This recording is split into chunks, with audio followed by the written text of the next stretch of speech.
Om Swastiastu. Assalamualaikum warahmatullahi wabarakatuh. Salam sejahtera bagi kita semua. Shalom Namo Buddhaya, salam kebajikan. Halo semuanya, kami dari kelompok 3 pada kesempatan kali ini akan berbagi informasi dengan kalian mengenai PPN atau pajak pertambahan nilai.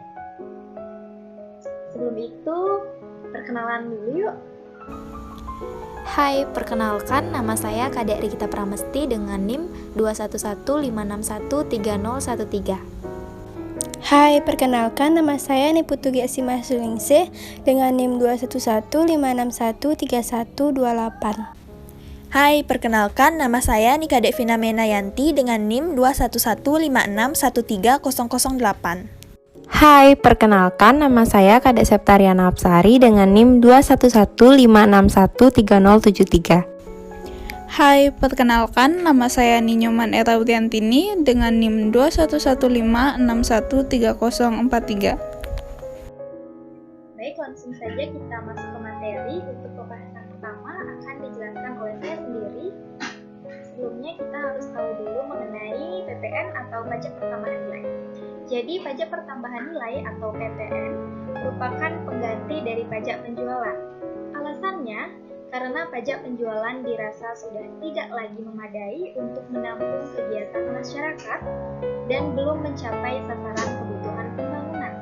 Antara lain untuk meningkatkan penerimaan negara, mendorong ekspor, dan pemerataan pembebanan pajak. Untuk pembahasan yang kedua,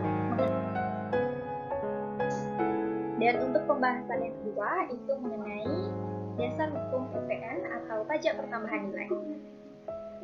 Jadi Undang-Undang Nomor 8 Tahun 1983 mengatur tentang pengenaan pajak pertambahan nilai atau PPN dan pajak penjualan atas barang mewah atau PPNBM yang telah diubah terakhir dengan Undang-Undang Nomor 42 Tahun 2009. Undang-undang ini disebut Undang-Undang Pajak Pertambahan Nilai tahun 1984. Baik, untuk pembahasan selanjutnya akan dijelaskan oleh Gesri. Untuk Gesri dipersilakan.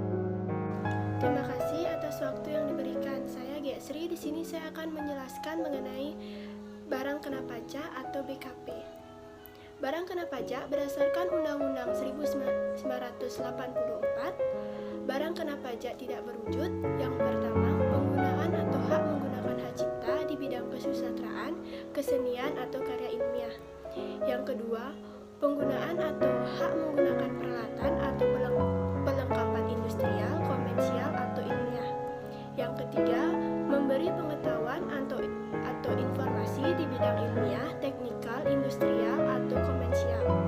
Yang keempat, memberi bantuan tambahan atau perlengkapan. Yang kelima, menggunakan atau hak menggunakan film gambar hidup, film atau pita video untuk siaran televisi atau radio. Yang keenam, pelepasan seluruhnya atau sebagian hak yang terkena dengan penggunaan atau pemberian hak kekayaan intelektual. Selanjutnya, di sini saya akan menjelaskan mengenai pengecualian BKP. Yang pertama, barang hasil pertambangan atau hasil pengeboran yang diambil langsung dari sumbernya, seperti yang pertama minyak mentah, yang kedua gas bumi, yang ketiga panas bumi, yang keempat asbes, yang kelima batu tulis, yang keenam batu bara, yang ketujuh biji besi, yang kedelapan biji timah, yang kesembilan biji tembaga. Yang kedua, barang kebutuhan pokok yang sangat dibutuhkan oleh rakyat banyak, seperti yang pertama beras, yang kedua gabah, yang ketiga jagung, yang keempat sagu, yang kelima kedelai, yang keenam garam, yang ketujuh telur, yang kedelapan susu, yang kesembilan buah dan sayur, yang kesepuluh makanan dan minuman, yang kesebelas uang. Selanjutnya, di sini saya akan menjelaskan mengenai pengecualian JKP. Jenis jasa yang tidak dikenakan PPN ditetapkan dengan peraturan pemerintah didasarkan atas kelompok-kelompok jasa sebagai berikut. Yang pertama, jasa pelayanan kesehatan medis meliputi jasa dokter umum, jasa dokter hewan, jasa hali, jasa kebidanan, jasa paramedis dan perawat, jasa rumah sakit. Yang kedua, jasa di bidang pelayanan sosial meliputi jasa pelayanan panti asuhan, jasa pemadam kebakaran, jasa pemberian pertolongan, jasa lembaga rehabilitas, jasa penyediaan rumah duka, jasa di bidang olahraga.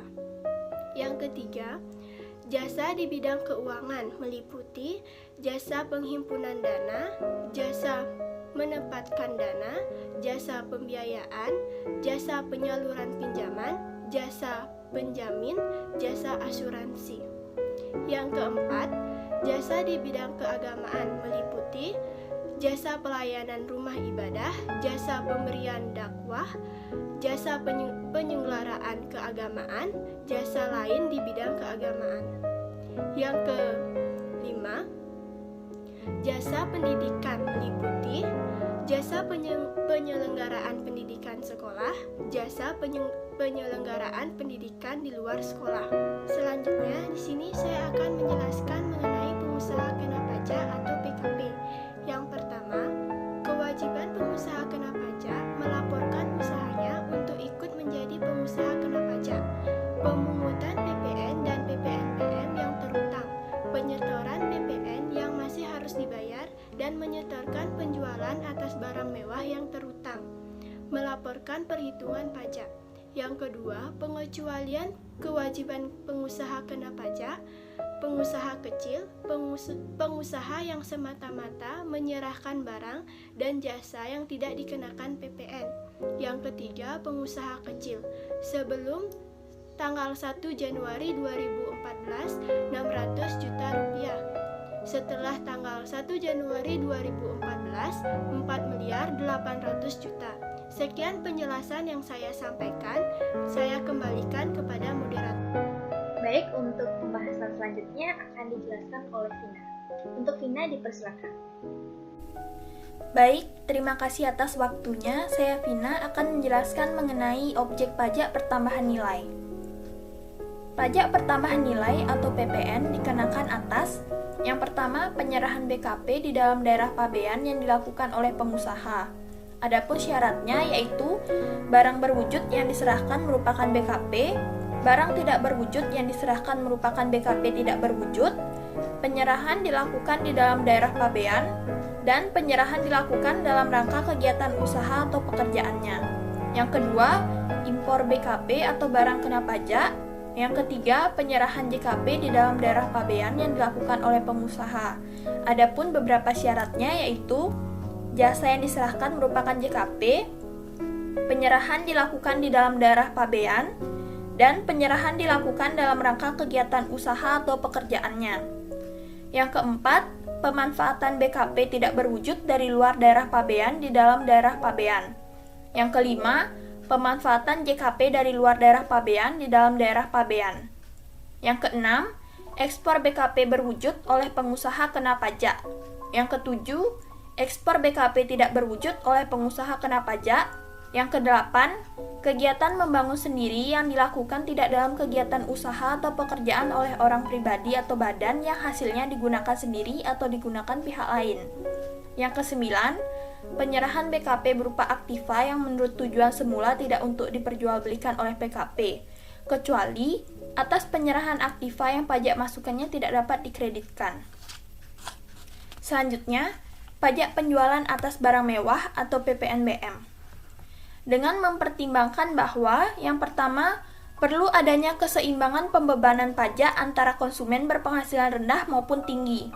Yang kedua, perlu adanya pengendalian konsumsi BKP yang mewah. Yang ketiga, perlu adanya perlindungan terhadap produsen kecil ataupun produsen tradisional. Dan yang keempat, perlu untuk mengamankan penerimaan negara. Maka atas penyerahan BKP yang tergolong mewah oleh produsen atau impor BKP yang tergolong mewah di samping dikenakan pajak pertambahan nilai, juga dikenakan pajak penjualan atas barang mewah atau PPNBM. Batasan suatu barang termasuk BKP yang tergolong mewah adalah yang pertama, barang tersebut bukan barang kebutuhan pokok. Yang kedua, barang tersebut dikonsumsi oleh masyarakat tertentu atau pada umumnya oleh orang-orang berpenghasilan tinggi. Dan yang ketiga, barang tersebut dikonsumsi untuk menunjukkan status. Dan PPNBM dikenakan atas yang pertama, penyerahan BKP yang tergolong mewah yang dilakukan oleh pengusaha yang menghasilkan BKP yang tergolong mewah tersebut di dalam daerah pabean dalam kegiatan usaha atau pekerjaannya. Dan yang kedua, impor BKP yang tergolong mewah. Selanjutnya, penerapan DPP. Yang pertama adalah untuk penyerahan atau penjualan BKP, yang menjadi DPP adalah jumlah harga jual. Yang kedua, untuk penyerahan JKP, yang menjadi DPP adalah penggantian. Yang ketiga, untuk impor, yang menjadi DPP adalah nilai impor. Yang keempat, untuk ekspor, yang menjadi DPP adalah nilai ekspor. Yang kelima, untuk penyerahan film cerita adalah perkiraan hasil rata-rata per judul film. Yang keenam, untuk penyerahan produk hasil tembakau adalah sebesar harga jual eceran. Yang ketujuh, untuk penyerahan BKP melalui juru lelang adalah harga lelang. Dan masih banyak sekali penerapan DPP lainnya. Sekian penjelasan dari saya kembalikan kepada moderator. Dan untuk pembahasan selanjutnya akan dijelaskan oleh Septa. Untuk Septa dipersilakan. Baik, terima kasih atas kesempatan yang telah diberikan oleh moderator kepada saya. Saya Septa yang akan melanjutkan presentasi mengenai tarif PPN dan PPNBM, mekanisme pengenaan PPN, dan contoh penghitungan PPN dan PPNBM. Kita mulai dari tarif. Tarif PPN. Tarif PPN yang berlaku saat ini adalah sebesar 10%. Adapun tarif PPN sebesar 0% yang diterapkan atas ekspor BKP berwujud, ekspor BKP tidak berwujud, dan ekspor JKP. Adapun maksud dari pengenaan tarif 0% itu tidak berarti pembebasan dari pengenaan PPN. Dengan demikian, pajak masukan yang telah dibayar untuk perolehan BKP atau JKP yang berkaitan dengan kegiatan tersebut dapat dikreditkan. Lalu kita akan lanjut ke tarif PPNBM, yang mana tarif PPNBM paling rendah sebesar 10% dan paling tinggi 200%. Adapun ketentuan mengenai tarif kelompok BKP yang tergolong mewah yang dikenai PPNBM itu diatur dalam peraturan pemerintah, sedangkan ketentuan mengenai jenis barang yang dikenai PPNBM itu diatur dalam peraturan Menteri Keuangan. Atas ekspor BKP yang tergolong mewah dikenai pajak dengan tarif 0%, di mana PPNBM yang telah dibayar atas perolehan BKP yang tergolong mewah yang diekspor dapat diminta kembali. Nah, sekarang ini kita akan masuk ke contoh penghitungan PPN dan PPNBM. Pertama, contoh soal PPN. PT Makmur Jaya menjual tunai BKP kepada CV Bakti Sentosa dengan harga jual Rp35 juta. Maka PPN yang terhutang adalah, jadi rumus PPN itu tarif pajak dikali dasar pengenaan pajak. Diketahui tadi bahwa PPN sekarang ini sebesar 10%. Lalu dasar pengenaan pajaknya karena dia menjual BKP itu yang menjadi DPP-nya adalah harga jual sebesar Rp35 juta. Jadi 10% dikali Rp35 juta sama dengan Rp3,5 juta. PPN sebesar Rp3,5 juta tersebut merupakan pajak keluaran yang dipungut oleh PT Makmur Jaya. Sedangkan bagi CV Bakti Sentosa, PPN tersebut merupakan pajak masukan. Lalu yang kedua ada contoh soal PPNBM. PT Abadi Lestari sebagai pabrikan menyerahkan barang hasil produksinya dengan harga jual Rp20 juta. Barang tersebut merupakan BKP yang tergolong mewah dengan tarif PPNBM sebesar 45%. Penghitungan pajak yang harus dipungut adalah sebagai berikut. PPN sama dengan 10% dikali Rp20 juta, yaitu Rp2 juta. Sedangkan PPNBM ini untuk tarif barang mewahnya 45% dikali Rp20 juta sama dengan Rp9 juta. Jadi pajak yang harus dipungut itu PPN ditambah PPNBM yaitu 2 juta ditambah 9 juta rupiah sama dengan 11 juta rupiah. Sekian presentasi dari saya kembalikan kepada moderator. Dan untuk pembahasan yang terakhir itu akan dijelaskan oleh Era. Untuk Era dipersilakan. Terima kasih atas waktu yang telah diberikan kepada saya. Saya Era. Di sini saya akan menjelaskan tentang pengertian faktur pajak. Faktur pajak adalah bukti penguatan pajak yang dibuat oleh pengusaha kena pajak yang melakukan penyerahan BPK atau penyerahan JKP. Tarif dan DAS pengenaan pajak.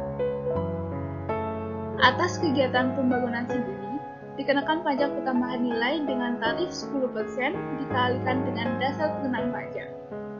Dasar pengenaan pajak atas kegiatan membangun sendiri adalah 20% dari jumlah biaya yang dikeluarkan dan atau yang dibayarkan untuk membangun sendiri, tidak termasuk harga perolehan tanah.